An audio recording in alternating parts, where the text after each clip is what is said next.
fake stuff and said a lot of stuff that, a person that you claim that you cool with, you would never say. So that was my big issue with him. I just know, character take you a long way, and I just don't agree with the character, actions that he took.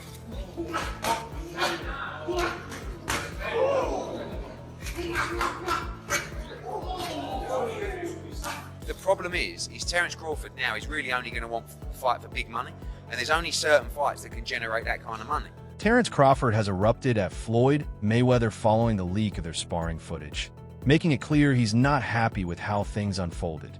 Crawford voiced his frustration, saying he expected more respect from someone who claims to be on good terms with him. He emphasized that private training sessions should remain behind closed doors and expressed his disappointment that a fellow champion would allow such moments to be exposed. I had disliked a lot of things that he was saying, and how he was acting, being that, me, I'm a real individual. I just felt like, we was all cool at one point in time. And, when the Errol Spence fight was getting mentioned and talked about and, signed, I just felt like he just did a lot of fake stuff and said a lot of stuff that, a person that you claim that you cool with, you would never say. So that was my big issue with him. I just know, character take you a long way, and I just don't agree with the character, actions that he took. Eddie Hearn's remark that Terence Crawford should consider retirement highlights the divide within the boxing world over what comes next for the champion. On one hand, Hearn acknowledges that Crawford's legacy is already secure. He's conquered multiple divisions, dismantled elite opponents, and cemented his place among the all-time greats. Walking away now, at his absolute peak, would preserve that image forever, just as other legendary fighters have done. On the other hand, Hearn admits there's a powerful financial incentive to keep going. With Saudi backing and the rise of cross-promotional super events, Crawford could secure record-breaking paydays, even in fights that may not carry the same historical weight. For Hearn, the debate comes down to the delicate balance between protecting legacy and capitalizing on opportunity, something he understands as well as anyone in the sport. Sorry? Should Crawford retire? Do you know what? Someone said the other day, and it's very true, because I actually said it about Usyk, we've got a real tendency, haven't we, to kind of try and retire people off. Do you know what I mean? Like I said with Usyk, I think now he should retire. And everyone's like, why do you want him to retire? It's like, I just think it's a great way to go out. I actually also think that Crawford could move down and win a world title at 160. And that would make him, what, 6 division champ? 5, 35, 40, 47, 54, 6 division champion. But the problem is Terence Crawford now is really only going to want to fight for big money. And there's only certain fights that can generate that kind of money. So Shakur, he was obviously very close to him, seemed to say, so maybe that's it. Floyd Schofield believes Terence Crawford should step away while still on top. In his eyes, Crawford has already achieved everything that defines true greatness, rising to pound-for-pound supremacy, collecting titles across multiple divisions, and proving himself against the elite of his era. Schofield isn't questioning Crawford's skill or legacy. Rather, he warns that pushing forward now could invite unnecessary risks. If Crawford does fight again, Schofield argues it should only be against hungry new challengers like Virgil Ortiz or Frank Martin, fighters who represent the next generation eager to test themselves against a legend. His stance reflects a generational shift, where younger stars want to measure Crawford against their own intensity. Still, Schofield's tone is one of respect. He emphasizes that Crawford has nothing left to prove, and that retiring at his peak would preserve a flawless legacy forever. No, I feel like Crawford, he could retire if he wants. I feel like if he does get another fight, I would love to see him in there with Virgil or Jerron. I feel like those are both great fights, but those are fights we just got to see. We just got to see those fights before. I feel like those are the only 2 fights I would entertain. Not a rematch, maybe a rematch with Crawford and Canelo. I feel like it wasn't close enough. If it was close, maybe, but it just was like, it wasn't close. The debate rages on among boxing fans. What would happen if prime Floyd Mayweather faced prime Terence Crawford? It's the ultimate fantasy matchup fueled by the fact that both men embodied complete mastery of the sport in their respective eras. Mayweather's defensive wizardry and unrivaled ring IQ made him virtually untouchable, while Crawford's adaptability and ruthless finishing instincts have allowed him to break down every opponent put in front of him. But reality paints a different picture. Mayweather is well past his prime, his reflexes and stamina no longer what they once were. A modern-day clash would be more spectacle than genuine test. That's why fans always frame it as a different game discussion, an imagined battle of legacies rather than a fight that could ever truly happen. The dream of their primes colliding will likely remain just that, a dream. So yeah, everybody, so this is a good question that the ring put out. So Terence Crawford versus Floyd Mayweather, a fantasy fight that will never happen. Now, this is a really good question. Who will win between these two? Me personally, if this was old Floyd Mayweather, well, I'm going to say pretty boy Floyd, I'm talking about like the younger version of Floyd Mayweather wins. You're talking probably prime Floyd Mayweather versus prime Terence Crawford. You could see Floyd Mayweather beating Terence Crawford, but you're talking about money Floyd versus Terence Crawford. I see Terence Crawford stopping him in the later rounds due to Floyd Mayweather's passive style and Philly shell. I believe he'll melt. Terence Crawford would just break him, I think. People forget what Manny Pacquiao was able to do on Floyd Mayweather, have success with him certain parts of the fight, and people just need to see, Floyd Mayweather's, I would say, fights, later down in the years. I think Crawford would just be able to break that defense. I don't know. The thing is about Terence Crawford, he has a very, very awkward style, very awkward foot movement, footwork. This is the thing. A lot of people were thinking, no, nobody beats Floyd. Or if you try to compare somebody else, no, this man will beat Floyd. Floyd would beat everybody. I don't think it's a case of Terence Crawford, everybody. I think Terence Crawford would have been the man to actually beat Floyd. Honestly, for what he did to Canelo Alvarez, he beat a 168 Canelo Alvarez. 168 Canelo Alvarez. Analysts caution that statistics and accolades, while impressive, don't always tell the full story when comparing greatness head-to-head. Floyd Mayweather's 50-0 record and his ability to remain undefeated across multiple eras is an achievement few could ever replicate. Terence Crawford, meanwhile, has done what Floyd never did, becoming an undisputed champion in multiple weight divisions. The comparison gets complicated because accomplishments from different eras can't be measured on the same scale. Floyd's legacy is built on marquee names, global recognition, and record-shattering pay-per-view events. Crawford's, by contrast, rests on his ability to win cleanly and decisively, leaving little doubt against his opponents. Analysts stress that more accolades on paper don't necessarily prove who would be the better man inside the ring. Ultimately, it comes down to context, styles, and timing. Floyd Mayweather versus Terence Crawford is the topic of this video, and someone posted this number of world champion fighters beaten, Floyd with 23, Terence with only 11, but my response to this is being more accomplished does not mean you're better than someone. By example, Canelo has 18 former world champions beaten, Terence has 11, so you could argue that Canelo's more accomplished. Meanwhile, Terence just whooped him over the course of 12 rounds over the weekend. We all saw it. Plus, more accomplished fighters lose to lesser accomplished fighters all the time, so that's a bad argument. Let's talk skill for skill. Terence Crawford has knockout power in both hands. He can switch stances. He's not a stationary target. He has good footwork. He knows how to counterpunch. He knows how to fight on the outside and on the inside. He can make it dirty. He knows how to box and he knows how to fight. There's a difference. Guys like Shakur Stevenson, for example, they know how to box. When it comes to actually getting down and dirty, the jury is still out on one Shakur Stevenson, just by example. Terence Crawford, I think, if you look at the names on Floyd's list here, Manny Pacquiao, Canelo, Marcos Maidana, Cotto, and the list goes on and on, I think Terence Crawford has a shot at beating all those guys. I don't think anybody on that list jumps off the page and goes, oh my God, I think he smokes Terence Crawford. You can't say that about anybody on any of these guys' lists and names here. So yeah, that's my take on this, man. Maybe the only guy is Gennady Golovkin.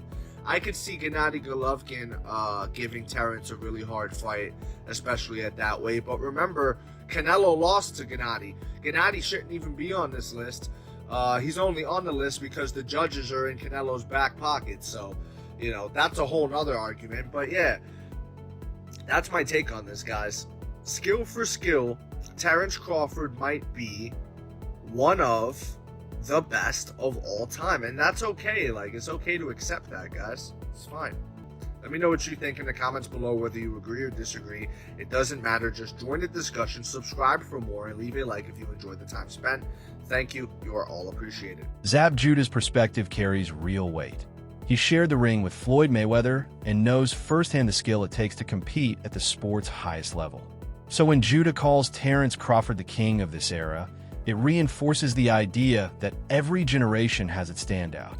He even reminded fans of the moment Canelo Alvarez hinted that Crawford might be better than Floyd, a comment that ignited endless debate across the boxing world. For Judah, Crawford's dominance across multiple divisions is proof of his completeness as a fighter. Unlike many champions who lose effectiveness when moving up in weight, Crawford has carried his power, timing, and composure seamlessly through every class. Judah's words feel like a symbolic passing of the torch, acknowledging that while Mayweather reigned supreme in his time, Crawford now sits on the throne.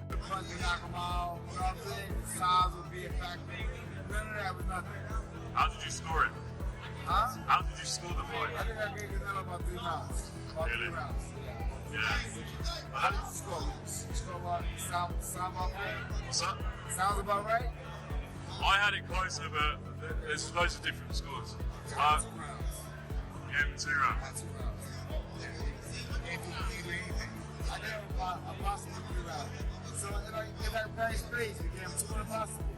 Basically, put him in the all-time list. 5-weight world champion, 3-weight undisputed, Terence Crawford. Terence Crawford. Number one right now. Number one. This is his generation. His timeline.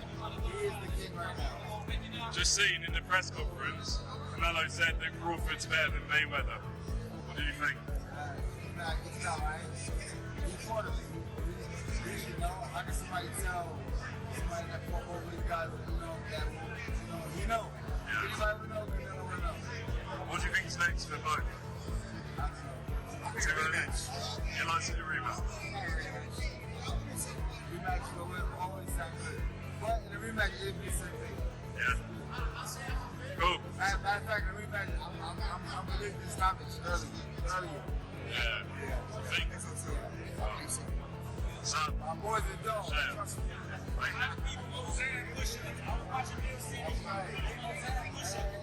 Crawford stressed that Canelo's opinion carries more weight than a typical fan or analyst, simply because Canelo has shared the ring with both him and Mayweather.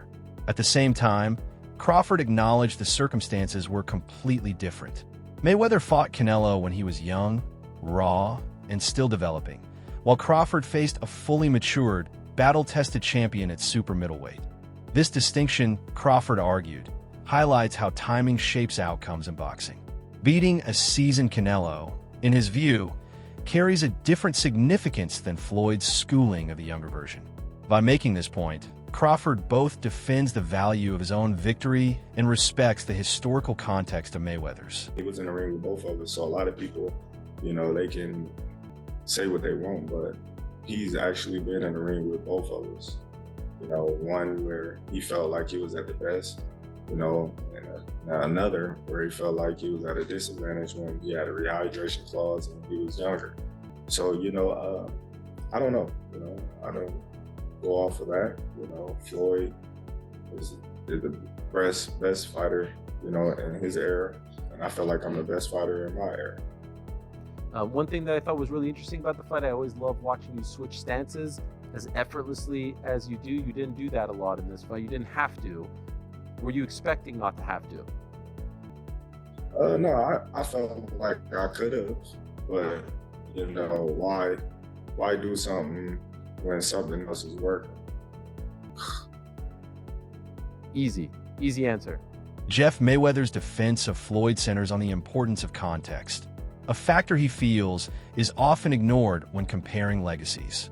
By the time Floyd faced Canelo, he was already past his physical prime, relying more on experience, reflexes, and timing than the sheer speed and explosiveness of his younger years.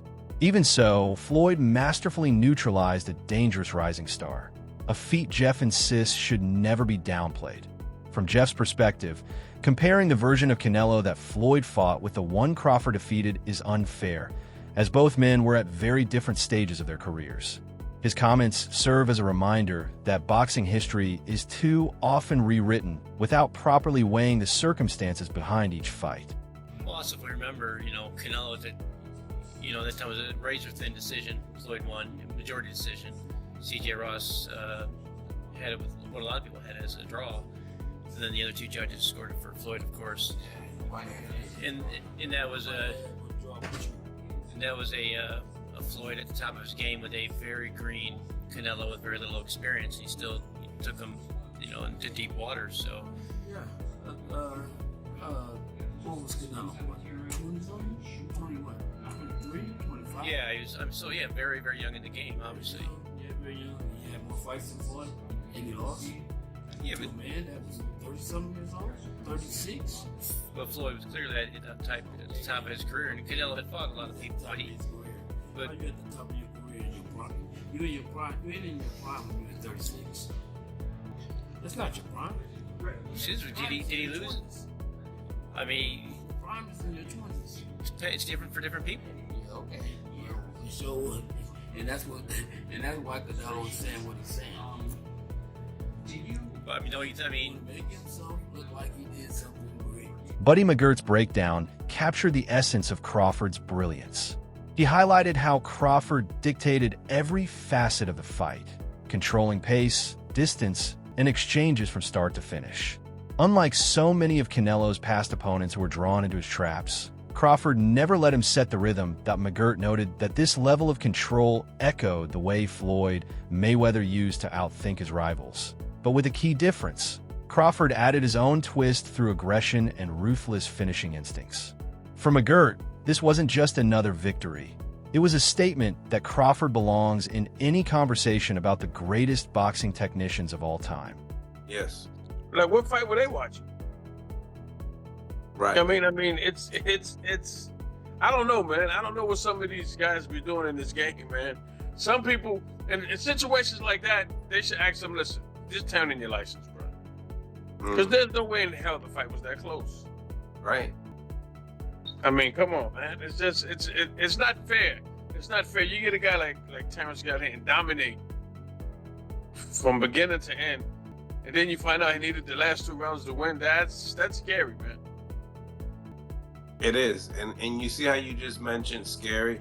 Now, a lot of people are saying, buddy, that type of beating, he's not going to want a rematch. But looking at those scorecards and knowing that, hey, you wasn't too far behind, even though, he did mention that, he's better than Mayweather. But, I mean, what's your thoughts? Do you feel like that was such a beating that Canelo wouldn't want a rematch?